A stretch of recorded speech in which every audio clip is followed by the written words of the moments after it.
Welcome to the webinar on what is happening in the Sydney accounting employment market. My name's Geoff Balmer, one of the co-founders of Lloyd Recruitment.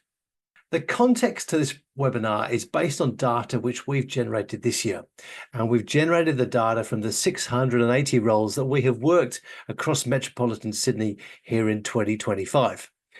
We as a business work with a range of organisations, and you can see here on the map there's organisations all over metropolitan Sydney, and the roles we work with companies of all shapes and sizes, some multinationals, some in different industries. The candidate information is generated from the 3,974 interviews that we have conducted this year, and we'll share that information with you, which hopefully you'll find of use. So what is the current situation? Well, let's start off by running through what we're seeing around job vacancies. Now, this is job vacancies across the whole of the Australian economy, not just around accounting. What we can see is that vacancies are holding up pretty well and are definitely a lot better than they were in the sort of pre-pandemic. So it's pretty encouraging on the whole. What we can see is there's been a very slight drop recently in sort of September this year. However, we found October has actually been a pretty good month. One thing to note, though, is that it's very industry specific. Some industries are facing particular own challenges, and that's dictating what sort of hiring patterns are happening in those. As a business in recruitment who's been around since 2008, we found it very hard to predict what is actually happening right now. And sometimes when we think it's going to be quiet, we are busy. For example, last year, December was probably the month where we saw the highest volume of permanent roles come through, which is quite interesting. The one thing which is worth considering is that we do know that the pandemic has marked a big structural shift in how labour is here in Australia. The labour market hasn't really adjusted back to pre-pandemic levels. And right now, there is some reluctance for workers to change jobs based on their own circumstances. And our gut feel is that, that people aren't as inclined to be climbing up the corporate ladder. They're more interested in finding a role which fits in with their own personal circumstances. So we often call it job mover anxiety, but it's definitely out there. If we look at the Australian unemployment rates, now again, we can see that the unemployment rate has edged up slightly higher in September 2025. However, it's still quite a bit lower than it has been in previous years. And October has bounced up a little bit, but on the whole, unemployment is pretty low. The challenge, obviously, for Australia is that we have tricky inflation, which is causing a few economic headaches for the Reserve Bank. And with interest rates, this is really taking a bit of a toll on consumer confidence.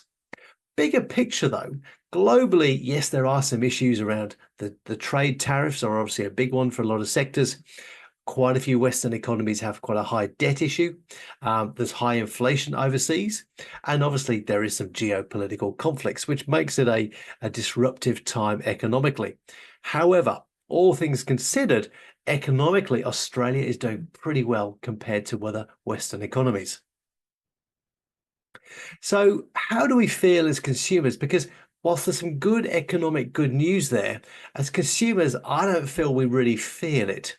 And if we do some research and if we look at the Westpac Melbourne Institute Consumer Sentiment Index, this fell down to 3.5% in October.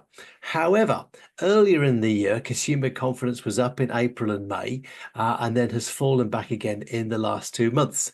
So consumer sentiment is still higher than it was than when we had the cost of living crisis maybe 12 months ago. But interestingly, when we look at other measures, is that views on family finances have definitely weakened a little bit. And certainly the assessment of the broader economic outlook is pretty mixed. 12-month outlook has slipped a smidge, but the long-term outlook is actually very, very positive. So it's an interesting time that we find ourselves in. The time to buy a major household item index has definitely slipped a little bit. But, from the last couple of slides, unemployment's low, good volume of job vacancies. Generally, Australia is in good shape, as long as we don't mention about the cost of buying a house.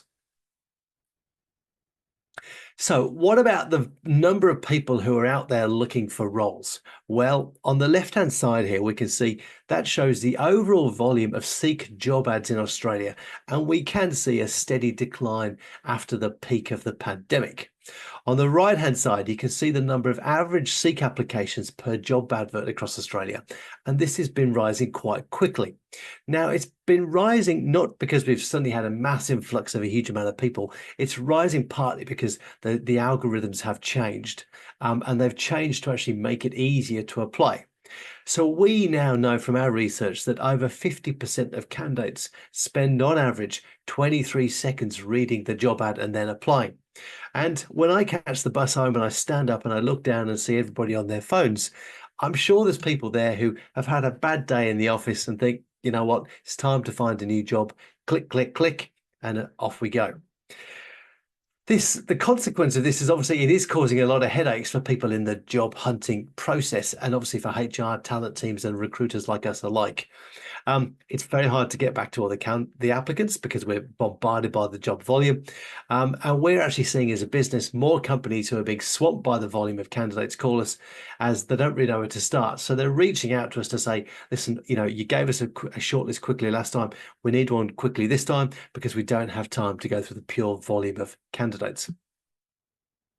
And one of the interesting things here is whilst we look at the volume of applicants and say, wow, well, it's over 200 for a job. The interesting part of this is that pre-pandemic, we would probably get about 50 applications per position, and we would interview 10 of those. Now we get over 200, but we're still only interviewing 10. And when we've done a bit of a deep dive, what we realize is that there's a lot of people from interstate, a lot of people from overseas, and the job market has become quite specific. So people are being more knocked out. But, I don't suddenly think there's suddenly the number of quality applicants has suddenly increased overnight. If we look at Seek job ads by state, now the good news here is if you're in New South Wales, go the Mighty Blues. You're living in the best state economy. New South Wales is doing pretty good. And again, job volumes are, still well above pre-pandemic levels, slightly lower than the high of 2023. So we know that in New South Wales, the fight for talent is very, very high. The consequence, though, is, the high volume of Seek applicants is that we are probably using a greater range of search tools because there's more Seek applicants, there's more Seek jobs. So from when we are looking to put together a shortlist, we're using our database where we have over 100,000 people.